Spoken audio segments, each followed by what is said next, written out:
Sejumlah aktivis di Lombok Timur melaporkan penyelenggara pemilu ke Bawaslu.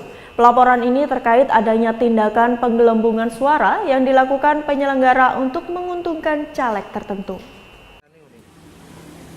Aktivis Lombok Timur yang tergabung dalam Yayasan Gumipair Lombok atau yang disebut YAGUPAL melaporkan sejumlah pelanggaran pemilu ke Badan Pengawas Pemilu atau Bawaslu Lombok Timur. Pelaporan ini terkait sejumlah pelanggaran yang ditemukan YAGUPAL pada gelaran pemilu 2019.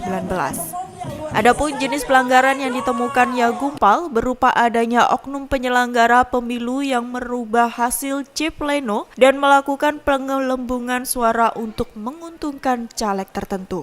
Selain itu, ditemukan juga sejumlah kejanggalan di beberapa TPS yang 100% surat suara tercoblos hanya untuk caleg tertentu. Sementara tidak ada surat suara batal ataupun surat suara yang tercoblos untuk caleg lain. YAGUPAL pun meminta agar pihak-pihak terkait segera melakukan pengusutan terhadap oknum pelaku dan juga dilakukan pemilihan ulang ataupun perhitungan suara ulang pada TPS-TPS yang diduga melakukan kecurangan.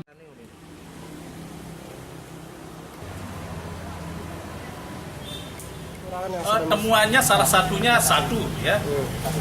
Di Sakra Timur itu suara di plano itu ada yang dapat 8 menjadi 10.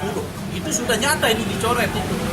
Nah sekarang pelanggarannya nyata kok tidak ditindaklanjuti. Itu yang pertama. Yang kedua, keterkaitan yang ada di Kecamatan Jeruar, banyak suara yang rusak itu dimasukkan ke salah satu caleg tertentu.